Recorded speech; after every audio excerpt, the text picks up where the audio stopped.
Dalam rangka memperingati Hari Kemerdekaan Republik Indonesia ke-79, Forum Komunikasi Putra-Putri Pepera Irian Barat tahun 1969 menyerahkan bendera merah putih sebanyak 500 buah kepada Dinas Kesbangpol Provinsi Papua Barat Daya.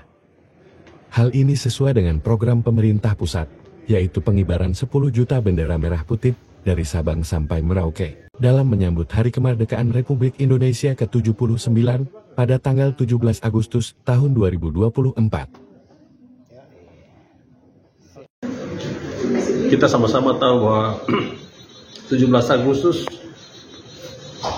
atau 17 Agustus merupakan hari keramat untuk bangsa Indonesia, itu hari kemerdekaan. 17 Agustus 1945, kemudian datang di 17 Agustus 2024 yang merupakan hari kemerdekaan Republik Indonesia. Nah, dalam rangka sebagai warga negara ya, karena kemerdekaan itu tokoh-tokoh sudah berjuang, sudah lewat, sudah pergi. Kita sebagai generasi baru, sebagai warga negara Indonesia punya kewajiban untuk kita menjaga dan meneruskan perjuangan itu. Perjuangan itu kan dilakukan di dalam segala segi dan segala bidang. Nah, sehingga kami sebagai bagian dari, bukan bagian, di KTP tulis warga negara Indonesia.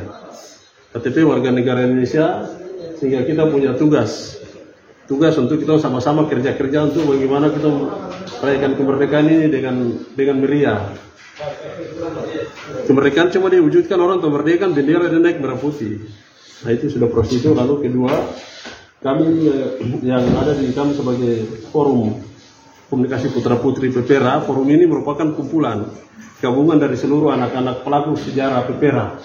Jadi ketika Trikora di tahun 1963, kemudian masih tarik gonjang-ganjing bahwa ini dan itu harus dia melalui proses pemungutan suara yang disebut dengan Pepera itu, sehingga ada keterwakilan di Irian Jaya, Irian Barat saat itu keterwakilan, kalau catatan sejarah itu kan ada 1.000 lebih orang perwakilan.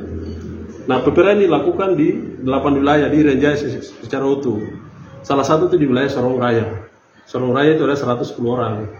Nah, 110 orang itu kami ini bagian dari anak-anaknya, bagian dari keturunannya yang hari ini berdiri di sini, kemudian sebagai bagian dari tanggung jawab sejarah dan melanjutkan perjuangan itu. Generasi Papua ini kan sudah adalah generasi dari Indonesia emas. Jadi secara utuh nasional dibilang bahwa di 2040 itu adalah sudah menuju ke generasi yang emas. Nah, begitupun anak-anak generasi Papua atau anak-anak Papua ini itu disesuai dengan OSIS Jilid 2, program-program kerja RPP ini kan dalam rangka mendorong percepatan pembangunan untuk bagaimana mendapat generasi Papua emas mulai dari sekarang. Jadi kita orang Papua tidak bisa tidur diam-diam karena undang-undang OSIS atau OSIS tidak bisa. Harus kita kerja. Kalau itu cuma bicara-bicara tidak bisa, karena yang datang yang ada di tanah Papua semua warga negara Indonesia.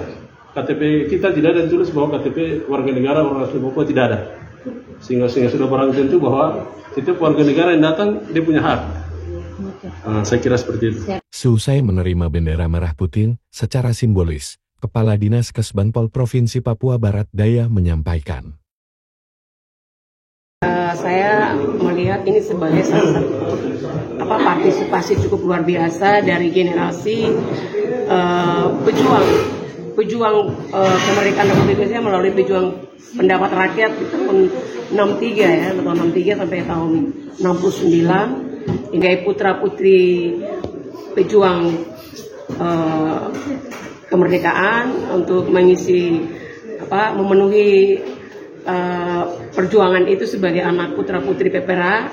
Mereka ikut berpartisipasi dalam rangka menjaga persatuan dan kesatuan dan keutuhan bangsa ini sebagai warga negara dan warga daerah Papua Barat Daya.